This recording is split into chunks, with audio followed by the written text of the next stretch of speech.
Okay, so I think we can start now.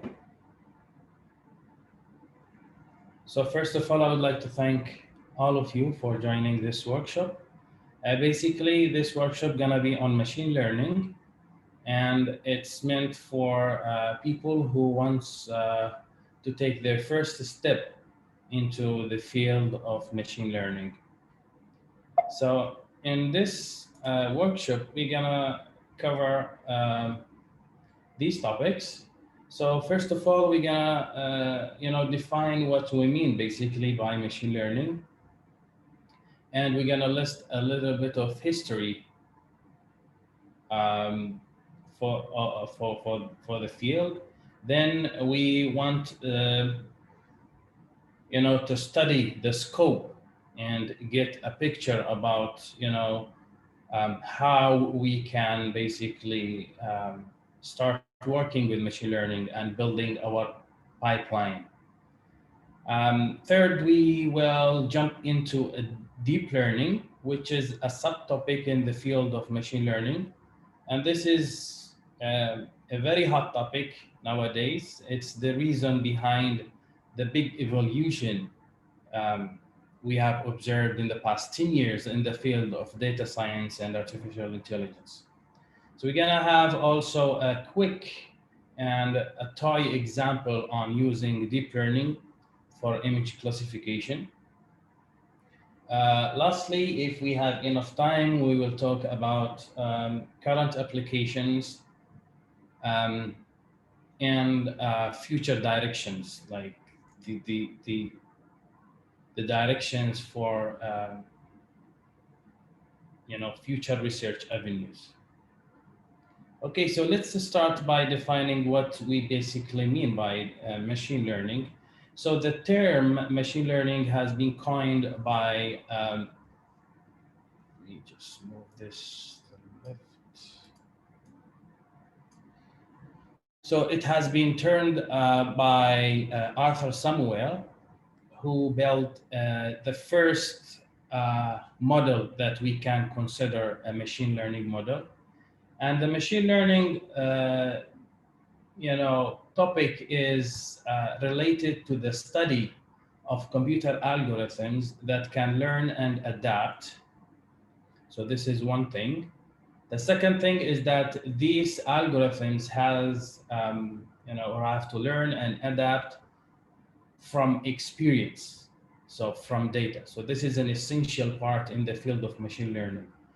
So basically, what we will achieve when we work with machine learning is that we use any kind of data available to us to build solutions, and these solutions would be able to predict. So it will give us some predictive ability of what we need and in the future, and it can give us decisions.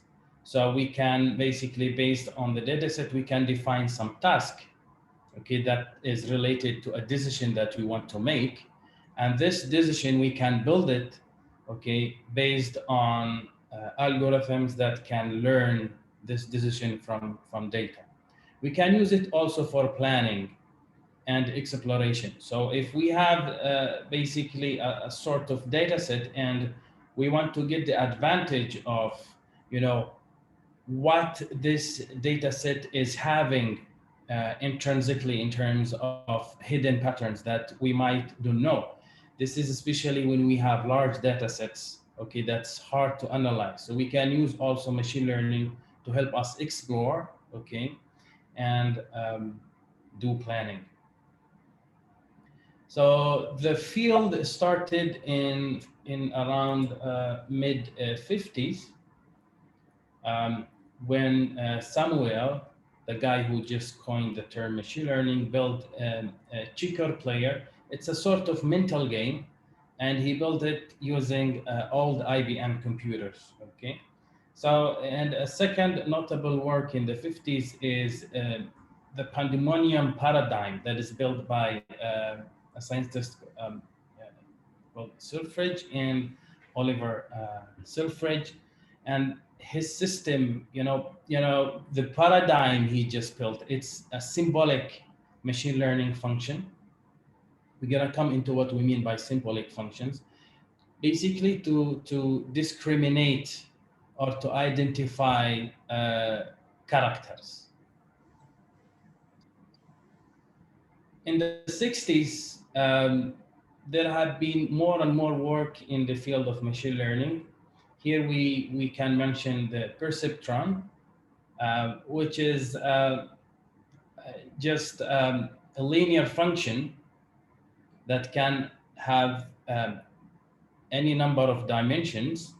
And this linear function basically can give us prediction or a classification. So there is a certain threshold where this function can tell you basically to go right or left, okay, based on the data that you provide. So it's a binary problem. So as you see in the function in the figure to the right, so we can accept some input that has several elements, and these are basically the dimension of my problem. Each element gets multiplied with some weight, and there is a linear combination when you multiply each weight with the corresponding element. And then we have an activation function.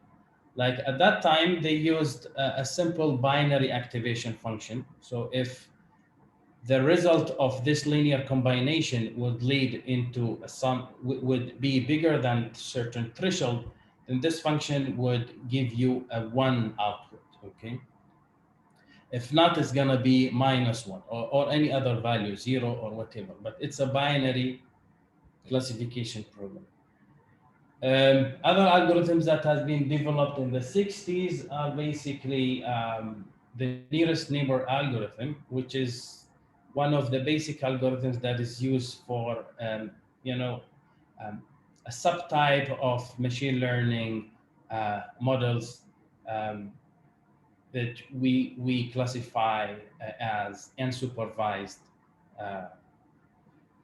models to cluster data. So here we can have a set of data samples, as you see below, and this system, when we build a nearest neighbor model, it can tell, or it can basically help us in separating these data samples. And each cluster that we can get is basically having elements that share, some common attributes or common features. In the 70s, we started seeing systems that's being, built as symbolic functions. So here we don't have a mathematical formula or a function that we need to work with, but here we just trying to split the concepts that we see in our data, okay, into a graphical paradigm, and these are based on rules, okay, that could be defined by an expert, or we can basically have this is another algorithm we call decision trees. We can have this symbolic representation as a tree, and the decision or the task that we want to have at the end based on this tree is based on what are the attributes in my data and how I can split these. In the 80s, these decision trees became more advanced, and we start to have more advanced techniques, okay, to basically build more complex functions or machine learning models, and we started to see better optimization algorithms that can help us to find the solution, the suitable solution for these functions. In the 90s, there was a big advancement in several application fields. So we start seeing machine learning and basically natural language processing. There is also a new branch in machine learning we call reinforcement learning has came into existence, and that basically the core behind real-time intelligent systems that we can see in robotics or in self-driving cars, so on, so on and so forth. In the 2000 decade, basically more advanced machine learning models has came into uh, existence, and some of these models are support vector machines and probabilistic graphical models. And in that time we started seeing machine learning being applied to more complex domains, um, like dealing with visual data, videos and images, and in robotics as well.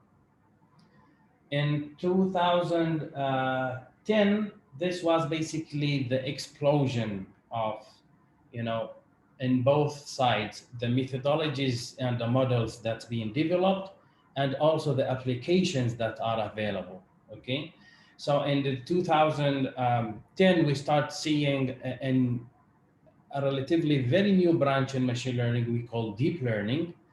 And with these models, we were able to deal with very big data sets. We were able to optimize very big machine learning models, okay, to do more and more sophisticated tasks. And this is basically what you see in recent advancements and the machine learning applications, and what you see currently nowadays is basically relevant to the advancement in the topic of deep learning. So now let's jump into the roadmap that anyone should get familiar with when he gets into working with machine learning.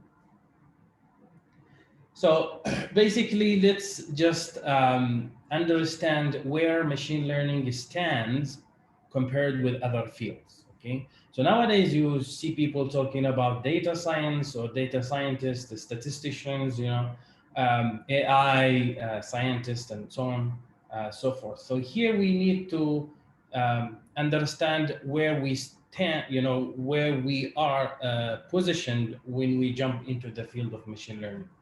So let's just understand what is the relationship between machine learning and statistics. So these two domains basically belong to a bigger domain, which we call data science. So both domains would rely on data, okay, to bring up, outcomes and build, some or build some predictive tools or exploration tools. Okay. Now the difference is that in machine learning, basically, we are concerned on building solutions that can help us in automation. Okay. So we want to use data, okay, to achieve tasks that human can do. And in that case, we can replace, human power by machines. Okay. So the focus here is automation that includes prediction and decision making. Whereas in statistics, basically we use the data to, analyze and bring up some findings that is hidden behind this data. Okay, so in any field that require data analysis, okay, you would go into either one of these two branches. Now let's understand what is the relationship between machine learning, artificial intelligence, and what is deep learning. Okay, so basically the big umbrella is basically the artificial intelligence. Okay, the artificial intelligence field would include in it machine learning. Okay, so artificial intelligence is to build systems, okay, that can execute or analyze or build up reasoning and thinking of stuff similar to humans. Okay, so this is the idea behind artificial intelligence. Now, if we start using data to achieve this task, we are in the machine learning field. Okay, if we start using more complex, okay, and specific type of models that can discover, hidden attributes and features that is relevant to the task, okay, based on using large amount of data and large amount models that are large in their size. We are in the field of deep learning. Okay, so we're gonna talk about what basically we have in the field of deep learning. So let's now um, talk about machine learning in specific. In the machine learning field, we have three types of algorithms that we use for learning. Okay, so we are talking about machine learning. So here, the process is to learn. And there are three types of learning in the field of machine learning. The first type is supervised learning. So here we have the data set and we have some human expert, okay, that induce some extra information to guide the machine learning model what to do, okay? So we have a specific task that is given to the model, to the machine learning model to do, okay? So in the supervised learning, also we have different techniques that we can apply. Basically, we can use it for regression. We will come into that, and classification. In the unsupervised learning method, basically we build machine learning models that can explore, okay, and help us in finding hidden patterns in data without any guidance from a human expert, okay?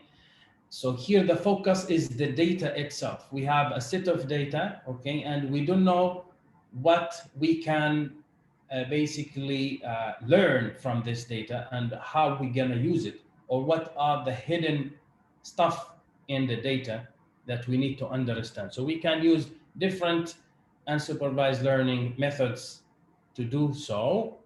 One of these methods are belonging to clustering paradigms.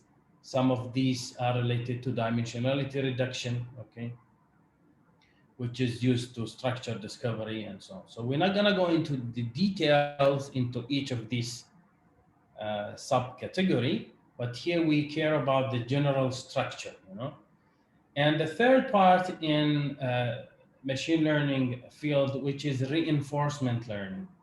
And in that paradigm, we basically try to make a machine learning model learn from experience. So we have a machine learning model that is implemented in a real-time setup, okay? Um, so an example of that, if you want to train a model to play chess, okay, or play any other mental game, you let the system itself to make mistakes and get a feedback, okay, and then improve itself. So you don't have your data at once, rather you are exporting the system, you know, to the data by time, and each time it receives some input from the environment, it adapts itself and it try to improve. So it's learning from experience. And here, the particular part you need to induce in such paradigm is the goal. So you want to put your machine learning model in that environment, and you just define the final goal that this model should achieve. So if you're playing chess, you basically define, that goal as, that you want to win the game at the end. So this is your goal. Okay. Now let's understand, or just describe what we mean by a supervised learning. Okay. So here we have, a simple example on different tasks that we can do, okay, based on supervised learning approach. So one of these is regression. So if you look to the left, you have a set of data set. So you have an input X and an input Y, okay? If you try to plot these on a 2D plane, basically what you see is the blue dots, okay? So each dot is representing a single data sample, okay? That has the X and the Y elements, or the X and Y components. These components, we call them attributes. We'll come into that later in the slides. And the goal here okay, is to understand the relationship between X and Y.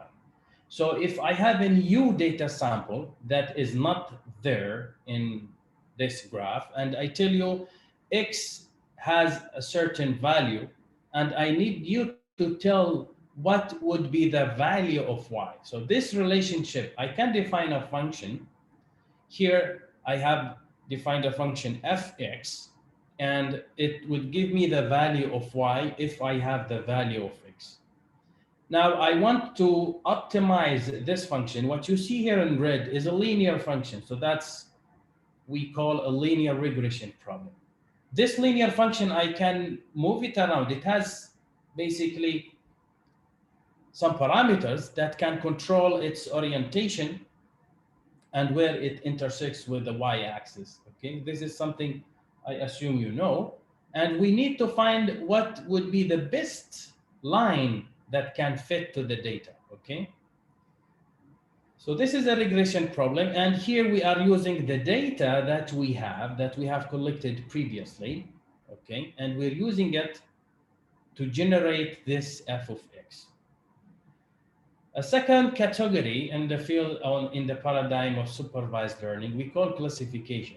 So similarly here, we have a set of data samples. Each one has X and Y values. So here you see the plot of rectangles and circular points. So these are coming from the data set I have. But the extra thing here, and this is why we call supervised learning, is that there is some extra supervision given by some expert, and to tell you that if the point has some X and some Y, this I can, indicate that it belongs to some class. Let's call it B. Okay, if I'm talking about here circular points, I can say from my data that this is basically points that are belonging to class A. On the other hand, I can have other data points that are belonging to other classes. So here I have a problem of two classes, which I call binary classification. So the goal is to have this linear line again, F, that now accepts X and Y, okay? And it would tell me if this input that has X and Y, which class it belongs to, okay? So if I set my line correctly, I would be able to separate these two classes. So this is a classification problem in the supervised learning paradigm. Now, if I think about unsupervised learning, as I said, there is different, methods that can belong to this category. Let's talk about clustering. So if I have a set of data points in blue to the left, and I have no clue what these points basically represent. And I want to make a model that can separate these points based on its characteristics, okay, based on the X and Y values that each point has. So this is a clustering problem, and there are several algorithms that I can use for clustering. So now what you have in the data is you have X and Y for different data samples, but you don't know nothing about these. The goal of this approach or the subcategory in unsupervised learning is basically to categorize these points into different clusters. We can think about another problem that is also unsupervised. Like if you have a set of data sets, you see here some points, okay, based on X and Y values. And, from, human perspective, when you look at these, you see that there is basically two condensed clusters where these points basically located in the graph. And there is some other points that are scattered around. So these we can think about as outliers. So maybe this is coming from mistakes in my measurement, or there's some issue in my data collection. So I can use also an outlier detector. Okay, it's an algorithm, an unsupervised, approach in unsupervised machine learning, where I can have a function f of x, f x y can give me a score, okay, of the level, or a score that tells me if some point which that has x and y values, if this is basically something I can consider as an outlier or not. Okay, so we need to rush a little bit. So we're almost 25 minutes now. Okay, so the third paradigm is reinforcement learning. And in here, as I mentioned, we have a system. Let's call it an agent here in the graph. And this agent will be interacting with some environment at some point in time, and it will get some feedback. It's an observation, okay, QT, as you see in the graph. This is an observation that this agent would receive at some point in time. And this observation will go into the algorithm that I want to use, or the model, to optimize, okay, or refine the proper action that I want to take at that point in time. And this is an iterative process. So this will keep going until the agent will be so good at taking actions in this environment. This environment could be, a chess game, or could be a self-driving car, and you can think about any kind of a system that you want to build. So my model here is F, will take the observations in T, and it will give you the action at the same time T. Okay, so apart from the types of learning, if we want to, if we have a kind of a problem and we decided what kind of learning we want to have, either supervised, unsupervised, whatever. So what we need to do. So any machine learning pipeline or solution would consist of, these elements that you see.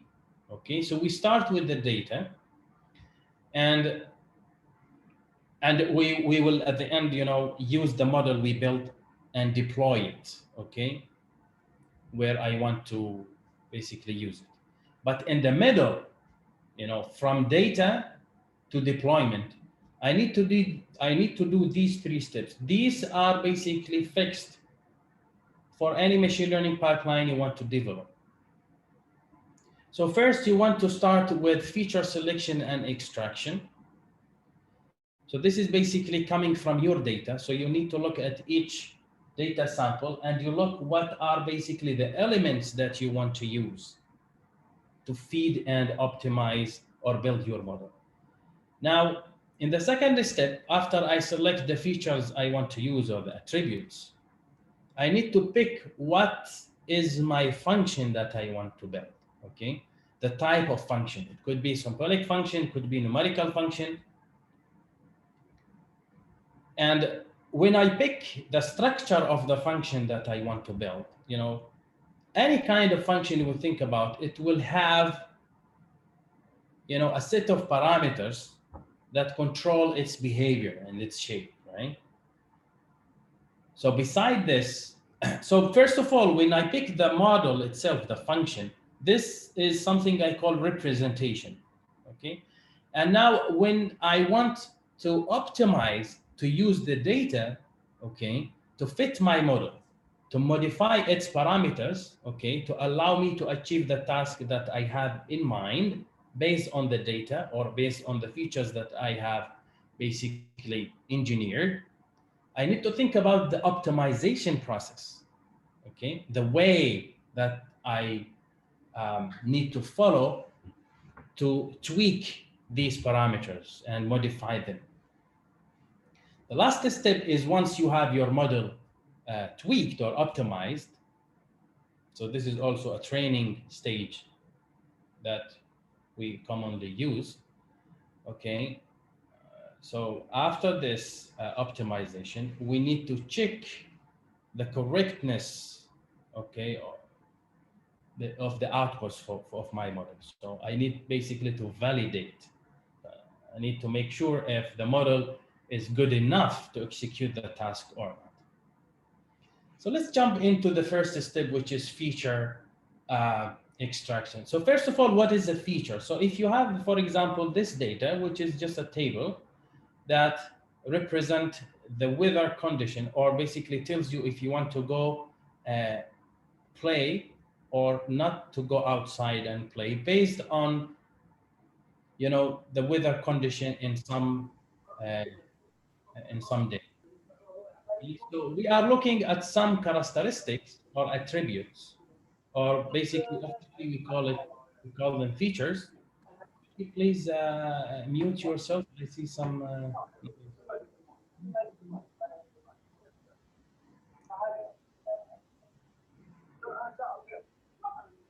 I think some of you are not muted, so I would encourage each one to mute himself. Thank you. So basically, each day would have some characteristics that define the weather condition. So we can talk about the general outlook of that day, the temperature, humidity, and if it's windy or not. Okay. So each of these characteristics I can call a feature. Okay. So if I have some new day, this day would be composed of these features. I would look at the outlook, the temperature, humidity, and rain, and based on that, okay, I would decide if I want to go play or not. Okay, so what you see here in the table is a problem of 4 dimensions. Basically, the number of features that you have for each data sample would tells you basically what are the dimensions in your problem. So here. Um, uh, for each day, we have 4 attributes or 4 features. So we have a 4-dimensional problem. The goal here is to classify. Okay, so this is a supervised problem.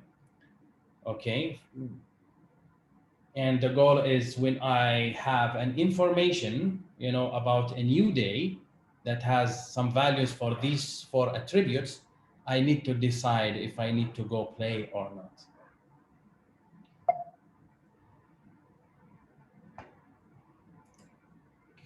Okay, so there is a fundamental issue that is, someone would encounter when we work with machine learning, and this problem we call the curse of dimensionality. Okay, so let's think about other types of data set. Okay, and we have a collection of data samples. Let's think about data that coming from individuals, human subjects, and for each subject I'm just having some information about the genes in his DNA. Okay, so what you can think here is if I have, for example, 200 or fewer number of subjects, and for each subject I have thousands of genes. So each gene here I would consider as an attribute or as a feature coming from that subject.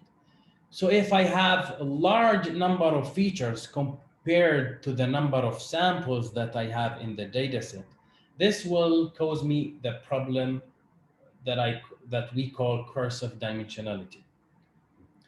This will make it very difficult for you to build machine learning solutions. So to simplify, you can have an analogy here with solving linear equations, a system of linear equations. So if I tell you that we have some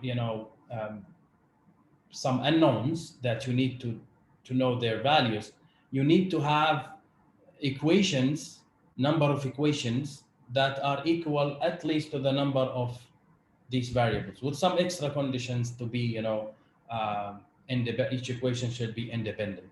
But anyways, so here we have a lot of unknowns, okay, that we want to use, but we have less number of subjects or data samples that are available, okay?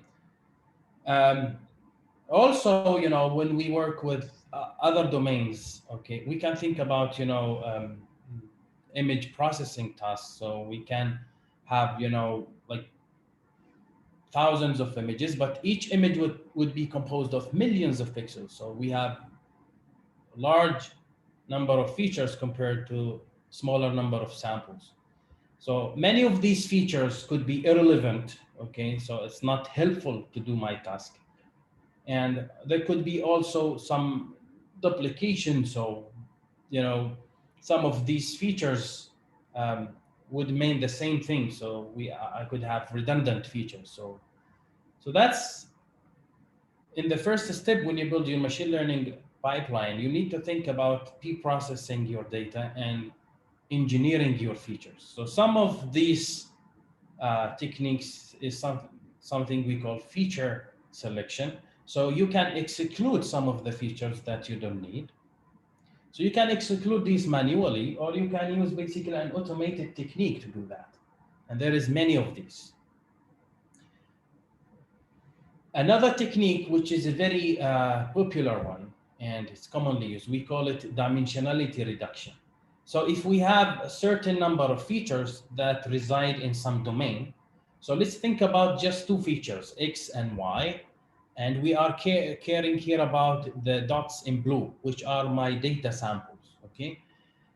So I can reduce the number of dimensions by having some operation, okay, over my domain XY and have some projection into a different domain, okay, that is, or the different feature space that is P1, P2, okay, and I would select one of these features. So I would select P1 in my case.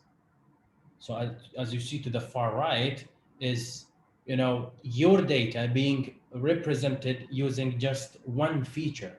So instead of XY, now I'm using just single feature, which is P1. Okay, it became, a one-dimensional problem from originally being two-dimensional problem. So the figure here describes a method in dimensionality reduction topic, which we call principal component analysis. And there are many other techniques that you can use for this. And also in some other fields, you can think about engineering a way to extract your features. So if you think about images, for example, if you want to consider each single pixel as a feature, this is going to be very difficult for you to build machine learning models because you will have millions of features, okay? So that's why we need to engineer a way that we can extract less number of features that are more representative of the content in each of these images. And there are many techniques that could be used. So here we have an image of 1 million pixels, for example, and we can use a method we call histogram of gradients, okay, that will basically take, each block in the image and which represented that with a histogram that basically presenting the distribution of gradients in that block. So these are common feature extraction techniques in the field of computer vision if you want to work with machine learning. So let's jump into the second part when we build a machine learning pipeline, which is the model itself. Okay, so we need to know what we mean by representation and what we mean by optimization. So basically in the representation part, okay, we can think about different techniques that we can use to build my function. So we can basically use numerical functions, symbolic functions, or probabilistic functions, okay? And under each of these subcategories, you have several techniques. Now, after picking your function, you need to decide what is the loss that you want to use, which is basically comparing the output of the function that you have picked with the expected output that you see from your data. So this is we call a loss function, okay? So once you decide your representation and the loss function you need to use, you need to pick a method that will take advantage of this loss function and optimize the parameters that you already have in your representation. Okay, I know I'm not touching stuff in the details because we don't have enough time, but this is the global picture. So to simplify, let's take just a simple example. Let's go back to the linear regression problem. I have a set of data points and I want to get this line, okay, that can build a relationship between x and y, okay? So my function is f of x, and basically it will have a line equation, b naught plus b1 multiplied by x would equal the predicted y, which is my f of x, right? And the missing part here is b naught or b0 and b1. And the goal now this is my representation. If you look at this function, I consider it as my representation. So the next step is to find these values, these hidden, these missing values for the parameters p0 and p1. So I need to define what would be my loss function, okay? So I can think about, the residuals, the difference, okay, in the y value that I see in my data and the y value that I will get as prediction from my f of x. This difference, I can have it as, the basis for my loss function. So this error, the residual error, I call epsilon I, which I calculate for each of the points. And then I do a mean square error calculation. So it's an average calculation when I take all the points and I take basically this error. I submit it to the power of 2 and I take the average for all the points. So this is the mean square error, which you can see here. So now I have my loss function.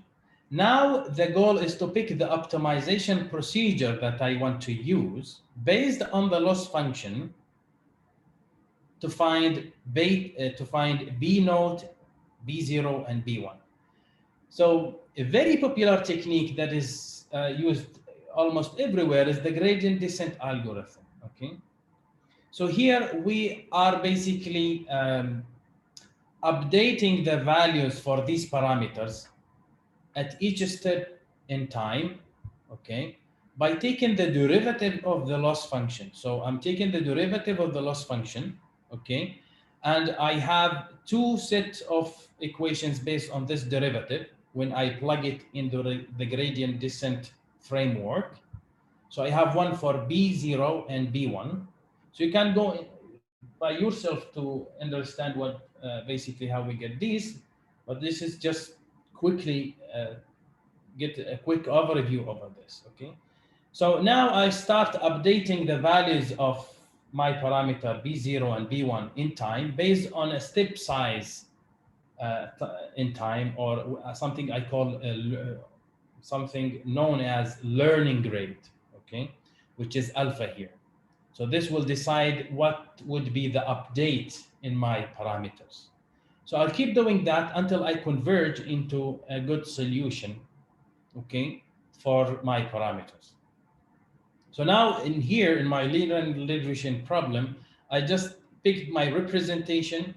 I just picked the loss function that I need to use and the optimization procedure, okay? These are, essential components for any model that you want to work with, okay? So this is applied everywhere. So there is one issue when you build your model and you want to go to the next step and validate, okay, which is the overfitting problem. We have to mention this here because this is very important.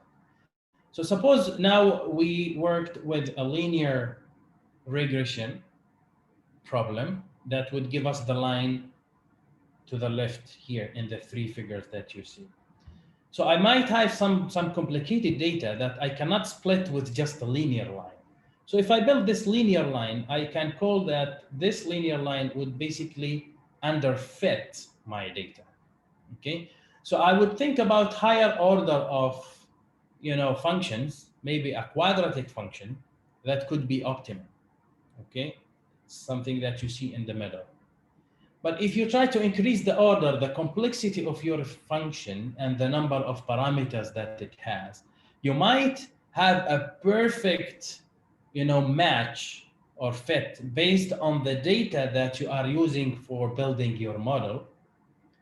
But the problem here, you might be overfitting. So you might being basically um, extremely fitting your model based on the data that you have, which will lead to a failure when you try to deploy your model into a data set that it did not see before. Now we need to remember we are using some data set to build the model and optimize it. This is we call a training set. So this is used to build the model. But at the end, you want to pick your model and deploy it elsewhere, where you want to have real case scenarios, okay? So if you have the overfitting, um, an overfitted model, this is going to be a problem when you deploy. So the third step when you build when you work with the machine learning pipeline is to validate your model. So basically, when you work with machine learning, you start with your data and you split this data. So you pick a training set that you use to build your model. And there is an extra set we call a validation set. And this is basically essential in the training process itself, okay? So if you remember in the linear regression, we mentioned that we need to keep updating my model parameters until I have good solution. So who gonna tell me that I have a good solution? It's the validation data set. So each time I update based on the training set, I check quickly based on the validation set how the model is performing. Okay, so I start with one, taking the training and the validation, picking the model, and then evaluate my model based on the validation set. And once I reach a good solution, okay, after iteratively checking with the validating set, I pick the model and deploy it. Okay, but before deployment, I have a testing set, okay, that could tell me that, okay, your model, is it good enough for deployment or not? Okay, so this is in the testing set is something that the model did not see during the training and validation. So this is the general scheme for validation. When you want to validate, you need to care about two things: the methodology that you want to use in training and validation, and the metrics, the measurements you want to get from your model when you deploy or when you use the testing set, okay? There are several methodologies and there are several metrics which depend on the type of task and the type of learning you are basically working with. So let's take an example of a methodology that we use for training and validation, which is a method we call cross validation.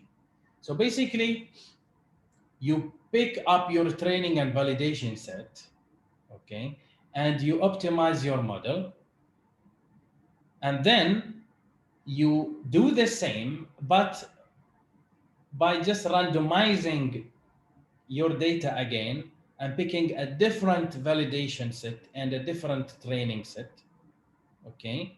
And you keep doing so, okay, for a certain number of steps, okay? This certain number of steps would define how many folds basically you have in your cross-validation. So in the figure here, you see a 4-fold cross-validation approach, okay? Now let's think about some metrics, okay? So we mentioned we need to pick the methodology for training and validation and a metric that we need to test once we build the model. Here we can think about precision recall, which is a very common metric used in the classification, okay? So your model would give you basically some output that would tell you the class of some input, and you want to get measurements about if these classes are basically true or false.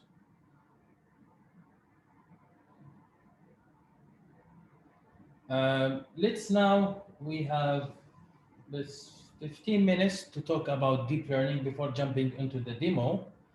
So what we mean by deep learning, basically, it's a subfield in machine learning where the model that I build, basically, it's inspired by our biological brain, Okay, so we know that our brain is consisting of neurons connected to each other. So we're trying to build a function that is composed of artificial neurons.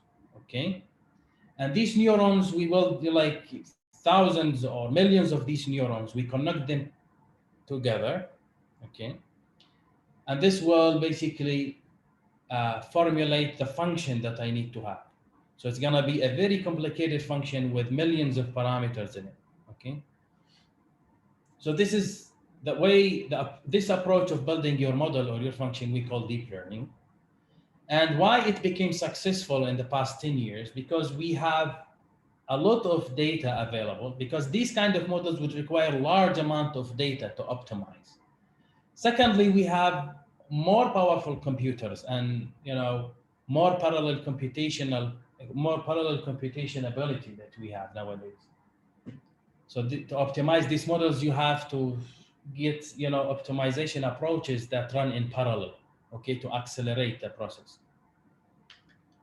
Now, what's new in this? Like, why deep learning models are better than classical machine learning models? Because a good thing about these big functions is that you don't have to take care about feature extraction.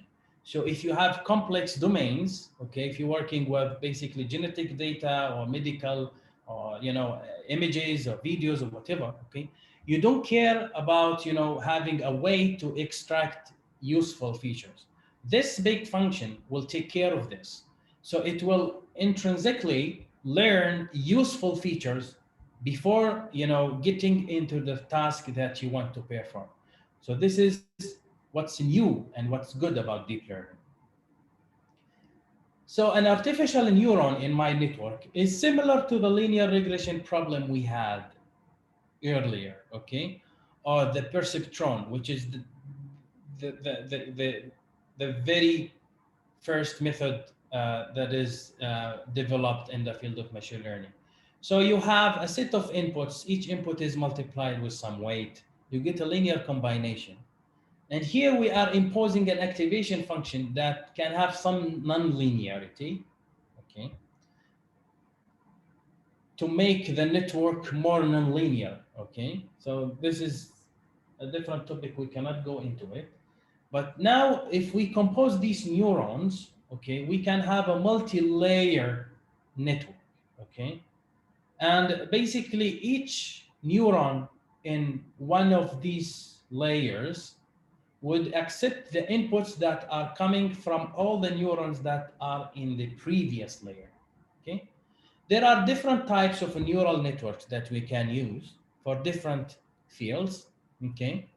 So for sequential data, we can think about recurrent neural networks. For prediction, we can think about Postman machines. Now there are more and more advanced, okay, networks. Now, one other important network we call basically convolutional neural network, which is used to process or to deal with computer vision tasks with images and videos. And this, we will have the demo that we have today will be on using convolutional neural network. So the term deep, basically, when we have this big neural network, artificial neural network that encode basically my function. So it's a graphical way, okay? This network would represent a computational graph that would encode basically my function.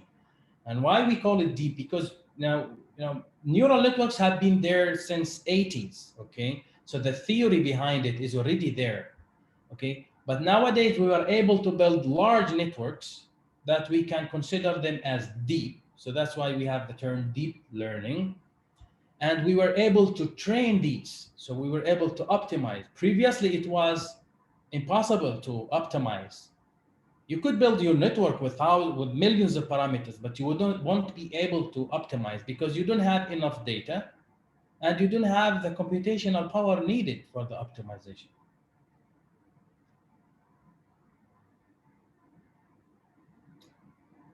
Okay, so basically, when we work with deep learning models, these huge neural networks, how are we gonna optimize them? Okay, so again, we have the model, which is the representation.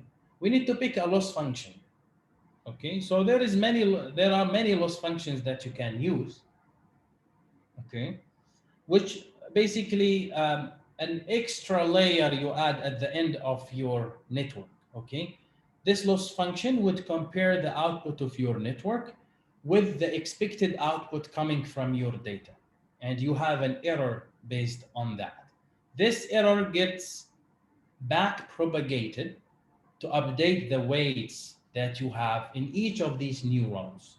Okay, so the goal here is to optimize and pick the best weights that we call parameters of the model. Okay, so we need to update these weights to get the best fit we can. Okay, so the most popular approach. So now if we pick the loss function, we need to pick the optimization approach. In neural networks or in deep learning models, basically, the most popular approach for training or optimizing your model is a method we call a stochastic gradient descent with back propagation. So it has two components. We have the gradient descent component, which we talked about in the previous slides, and it has the back propagation component. Okay, so gradient descent is something that we know. So we take the derivative and we try to update the parameter with some time step based on this derivative.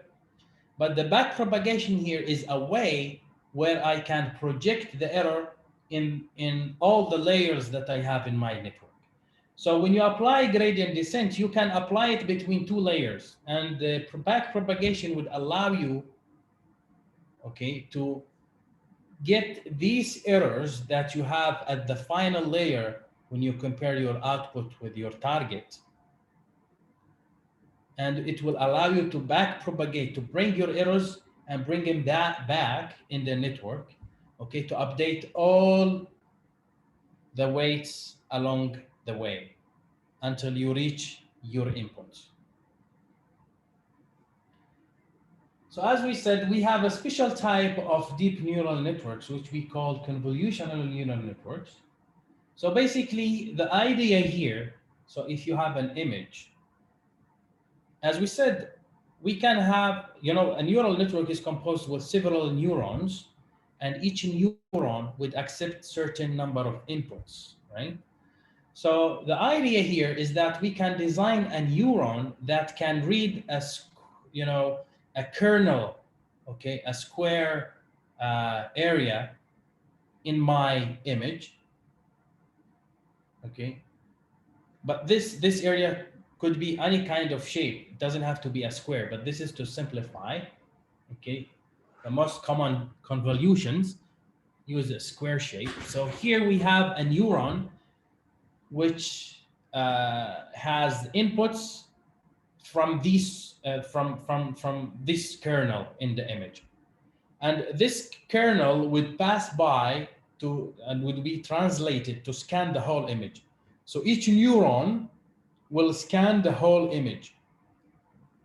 The goal here is to optimize the weights that this neuron has, okay? Because each neuron has certain of weights that gets multiplied with the inputs. My inputs here are the pixels in the image that are located in that kernel. And the idea here is just to optimize the weights of these convolutional filters, okay? That's why we call these kind of networks convolutional neural networks, and there are many of these that have been basically recently invented in the past 10 years, and they became very popular in any computer vision task that is related to many areas. Okay, so driving cars, security, multimedia, and so on. So let's now jump into a simple use case. So when you think about these complex models and how we need to optimize and work with these, so basically there are plenty of tools that made it very easy for you to work with deep learning models. Okay, so with a couple lines of code, you would be able to construct a complex network and train it on any kind of data set that you need. Okay, so in this demo, we will have a data set that is composed of 60,000 images. Each image is 28 by 28 of size. So these are grayscale images. And in these images, you have some number drawn in the image. And these numbers basically expand from 0 to 9. So any of these images would have a single number from 0 to 9 that's been drawn in it. Okay. And the goal here is I need to build a model, a deep learning model, that can read the image, take it as an input, and gives me an output with the predicted label. Okay. So what this image basically has, which number does it have? Okay. And this is a supervised problem because initially I have a label for each of these images that's being done by a human. Okay, so when I have an image with number 5, I have a label beside this that tells me that this image is basically has number 5 in it. Okay, so that's a supervised problem. Now we need to build a model that can tell for any new image what is the number that is included in it. So we're gonna use a convolutional neural network, a simple one that is composed of 2 convolutional layers. Okay, so 2 layers that have neurons to translate and scan the image. And the last 2 layers, which are, just simple feed forward, the fully connected layers that we already described. It's just an interconnection between neurons between 2 layers. Okay, so let me try share my web browser. So we're gonna use basically Python to do so. So Python is the programming language that we need to use. And we're gonna use a tool in Python we call Jupyter Notebook, just to simplify, running the code. So it's an editor basically. It's a text editor through which you can run your Python codes. And to build the network and work with this deep learning model, we will use a package we call PyTorch. So this is a package that has all the toolbox you need for deep learning, and this is built and prepared by Facebook. Okay, and you can use it in Python. So let me stop sharing the slides for a bit.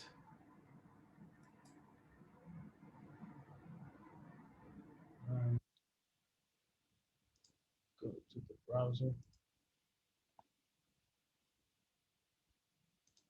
Okay, just check. Close this. Okay.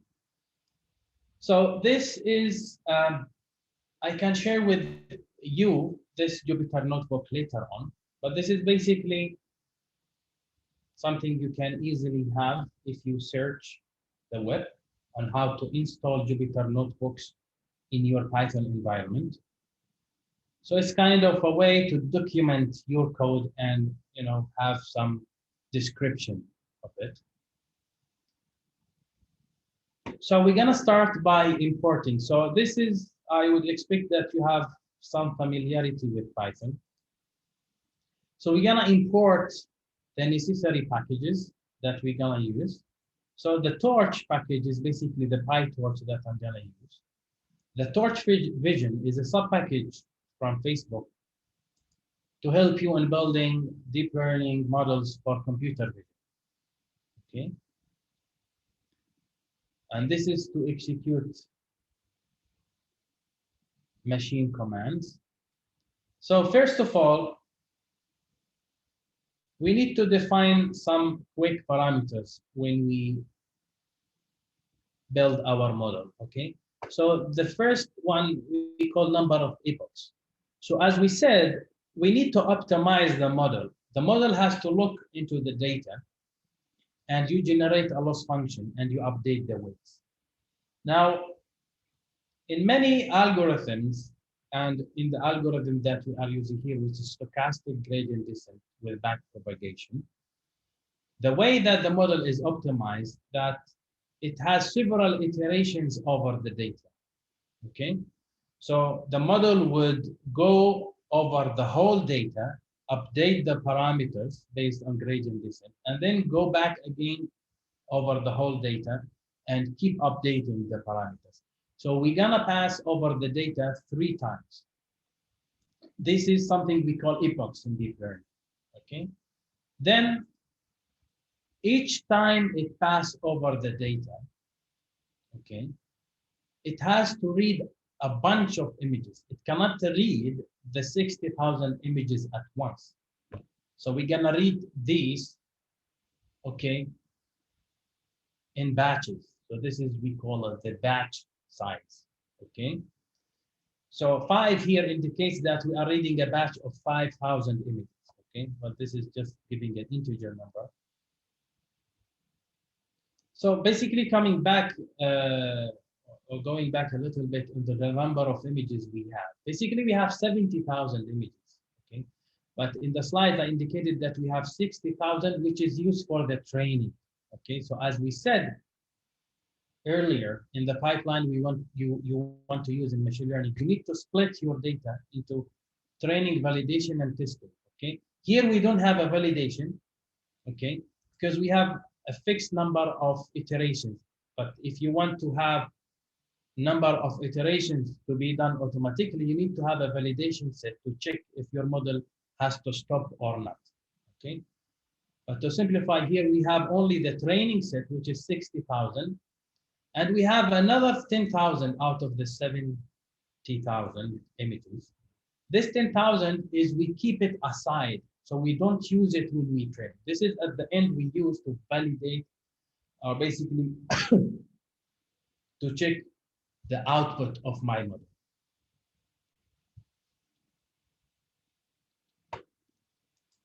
Okay, so this is the learning rate. This is the time step in the gradient descent algorithm.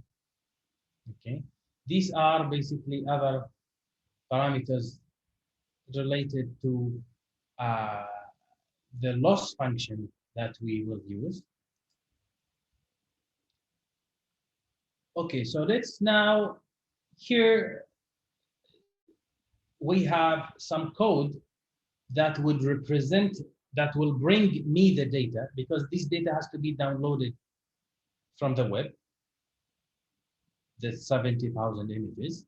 And this is basically an object that I create, okay, using the torch package to store or to read these images and process them in Python, okay? So I have an object I call train loader, which will include all the images I use for training. And another object I call test loader, which include all the images I want to use for testing. Okay, so let's run this. And we run this. Okay, we read our data. So now data is there. So let's check what we have as the data, okay?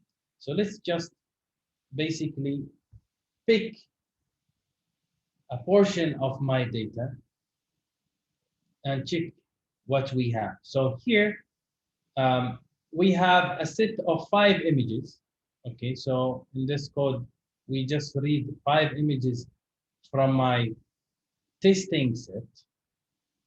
And so we have 5. Each image is basically 28 by 28 of size. So this is the images and their pixels, and this is the target. This is the label.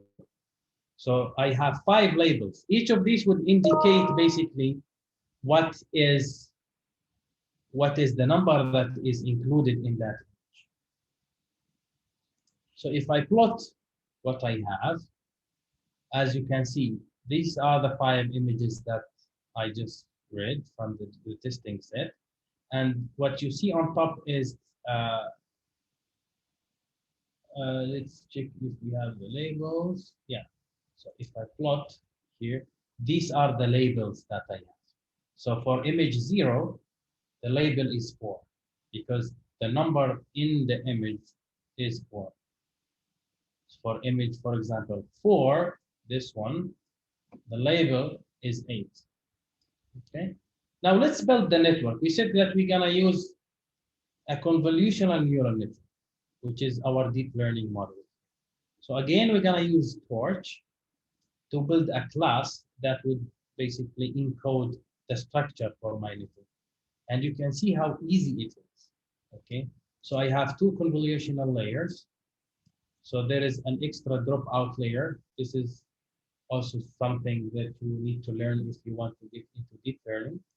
And we have 2 fully convolutional layers. Okay. And, these are, the connections between these layers to bring you to the output that you would like to have. Okay. So my output would have just 9 elements. And it's a result of a layer I call softmax. And in these 9 elements, if, for example, the first element is 1 and the rest is zeros, so it gives you some sort of probabilities. So if the first element is 1, the rest is zeros, this means that the input image is 1. Okay. So if you have the third element as 1, the rest as zeros, it means that the image you have is 3, so on and so forth. So this is basically the final layer. Now let's get into the optimization process. Now I have my representation.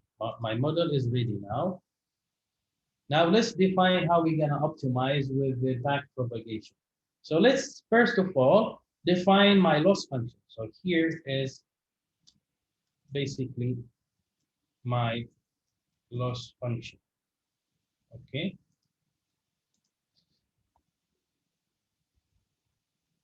So my loss function is stochastic gradient descent. Okay. And it has the parameters that I defined earlier. So what is the learning rate and what is the momentum? These are, things you would learn if you want to get into what are the available loss functions when you want to train deep learning models. Okay. So this is my training loop. Okay. So in each iteration, I'm gonna pass over the whole data set. Okay. So this is the number of epochs I have. Okay. And after each iteration, okay, as I said, I cannot read the data at once. I'm gonna pass over the whole data, but not at once. So I have an extra for loop here that would basically pass over the data in batches. And I said each batch, I define it to be 5,000 images. And based on that, I update, basically I read the loss and I update the parameters of my model. Okay. So I need to do that for 3 times. So that's why for epoch this is the for loop starting from 1 up to 3, which is the number of epochs that I have. In each epoch, when I pass over the whole data, I read the data in batches.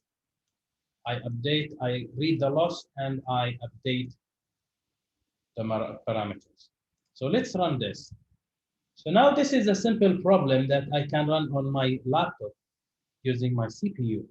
But when you have, more complex problems, higher dimensional images, larger number of data samples, okay, you need to use GPUs and parallel processing and supercomputers to basically train your networks, okay?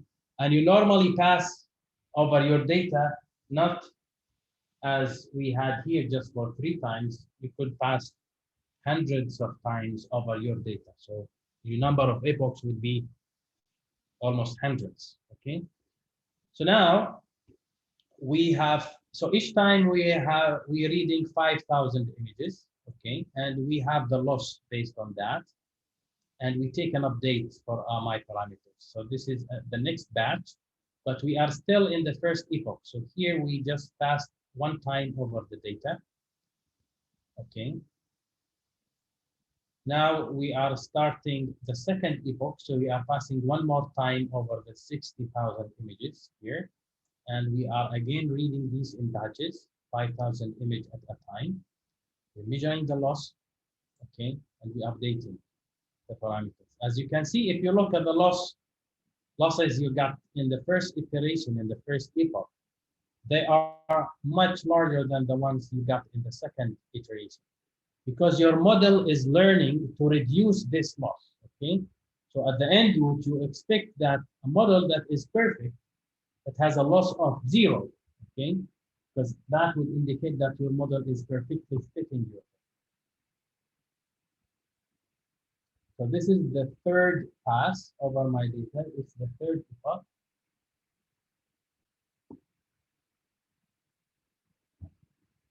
And now, after this model is trained, we're gonna check and evaluate the performance based on the data set that we have. So we have a testing set that is being put separately to check the output of the model after training.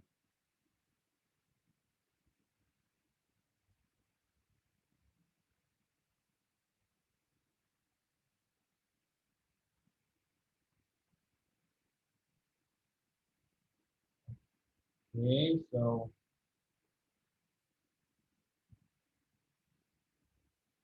I think we are done. Okay. Yes. So let's now just plot the training curve, okay? So we passed over my data 3 times. Each time we have 60,000 images. So at the end, we had 180 images we already read in this iteration, okay? And here what you see is the loss, how it's basically improving over these training steps, okay? So at each training iteration, you are expected to have less amount of a reduced loss, okay? Now we passed 3 times over the data, and the model is already there, and we expect that the model is trained enough to give you good outputs. So let's just check the outputs. Here, this portion of code would read some images from the testing set, and it will compare, you know, the output of the model with the label that has been assigned by a human, okay? So as you can see here, the model is doing almost perfect in prediction, okay, or in classification. So when I feed this image that has the number 3, the model is able to tell me that this is basically number 3. So on and so forth for other images. But let me just try other portion of images.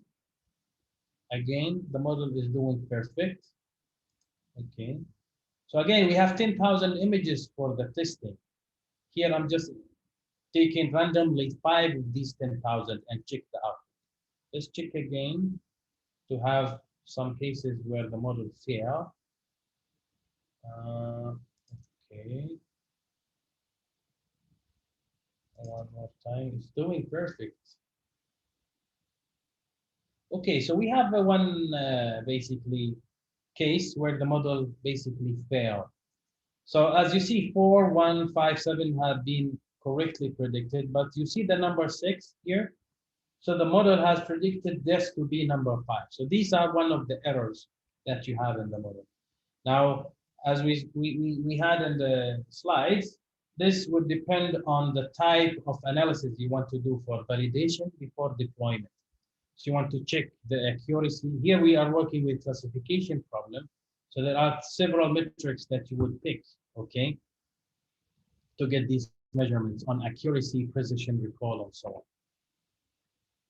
So this was just a simple example on, let me share again the slides.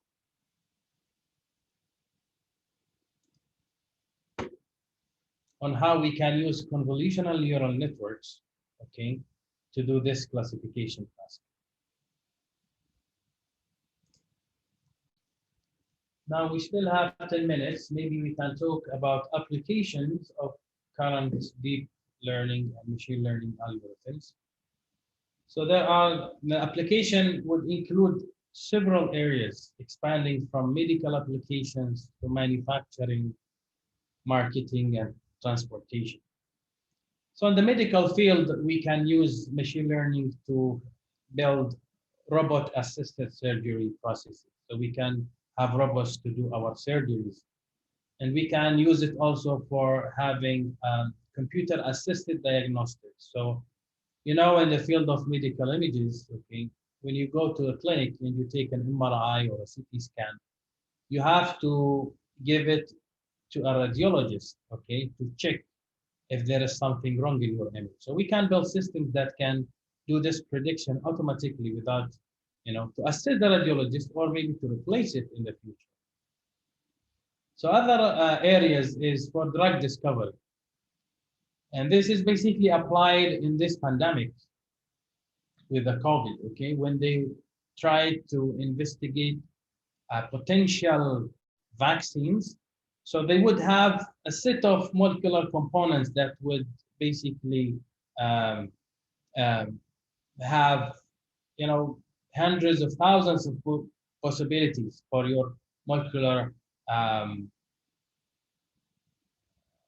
candidates to be considered as a vaccine. So we can have machine learning models that can do prediction on potential ability of these, molecular structures before jumping into the lab and try to do with lab experiments. It's also applied in security and surveillance. These cameras now you see everywhere, and they can they have the ability to automatically tell what is going on in your visual scene. If there is something, can read information, it can basically give you a feedback of some suspicious behavior or, you know, violations. It's applied in cybersecurity and in forensics. When you have a crime scenarios and you want to check, for example, some biometrics for which person this biometric belongs to, you can have machine learning models to help you with this. This is in multimedia. Now, many of these you have already seen as applications on the web or on your smartphones. You know, the deep fake technology, and now recent mobile phones, I think with Google Pixel now, you have the ability to remove objects. This is something we call image in painting at restoration. So you have an image and you can just draw some circle or, you know, indicate which object you want to remove from the image, and it will be automatically removed, and the area that belongs to that object would be replaced by pixels that aligned with the general scene in the image. So this is a very challenging problem, and deep learning were able to do that in advanced machine learning methods. In multimedia and gaming, so with the, you know, the super resolution ability in some gaming consoles are using AI. We can use AI also to build some generative art, okay? So the image that you see here, the art piece here is basically generated by an AI system. Can use it to compose music. So there are, you know, a countless applications that we cannot even mention all of these within just 5 or 10 minutes. But these are just examples. This is the application in business analytics. So we can use basically machine learning and AI systems to give us predictions on potential actions or potential planning procedures that would improve the business based on input data that would come from the customers or any other place. In manufacturing, we started to see, many machine learning models to improve, many aspects in the manufacturing uh, area. So we started seeing advanced machine learning methods for operations research, for design and additive manufacturing, and also for inspection. For quality control, for designing a suitable supply chain that would improve product quality and ensure that it can reach the customer smoothly. This is also an application you must probably know, which is self-driving cars. And now machine learning are implemented in robots to help us in agriculture and in transportation as well. You can see also machine learning algorithms used in automation. Uh, when you think about, exploratory robots, those that we send on Mars, for example, and for delivery, Amazon started to have this um, cart, the Prime cart, which can automatically navigate and deliver packages and shipments to people without any human interaction. There are also applications in military that we can use for rescue or to build autonomous weapons. So there are many challenges and future perspectives of machine learning methods that are currently available. So these are some of the problems we have in the current machine learning models. The first of all is the computing power. So we started seeing more even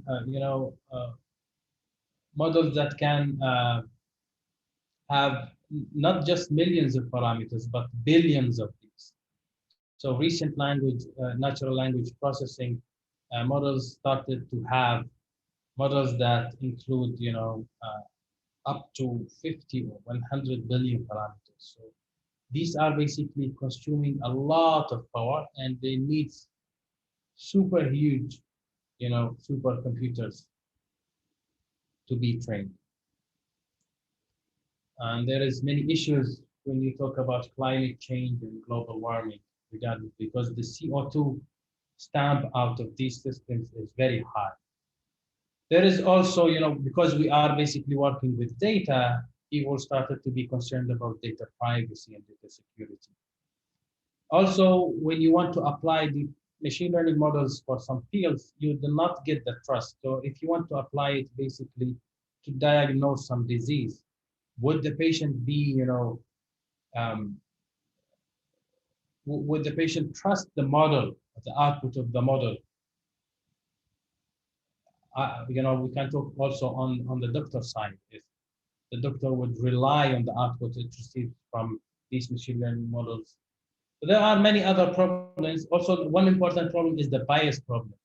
These data that we collect, most of the time, they don't represent the whole population. And this is an issue that's been raised recently with the face recognition systems developed by IBM, for example. So they were able to identify white-skinned people, but not black ones, because the data did not include these samples. So I think, yeah, this is. So the future research directions basically is to develop methods that are less hungry for data, to develop new computing powers, okay, that rely on quantum computing, for example, and to have models that can basically learn by itself without the need of labeling. So we need to focus more on unsupervised learning. Or now it's being called recently self-supervised learning. Also, to avoid, to work on trustworthiness of these models, we need to explain their outputs. So it's not just having a model that can give you an output, but also to tell you how this output has been achieved. So this is on explainability and interpretability of these models. I think that's all. Now we are 1 hour and a half, but I would be happy to receive any question if you have.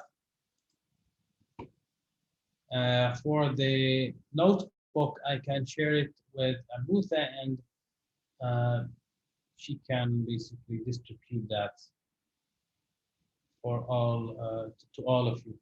So again, I would like to thank you all for attending this workshop. I hope that you have learned something, and I will be there for questions. I will post my, I will, write down my email. So if anyone has extra questions and you want to reach out, I would be happy to, yeah, so I would be happy to help. So that's all. Thank you so much, and have a great day. Thank you so much, Doctor.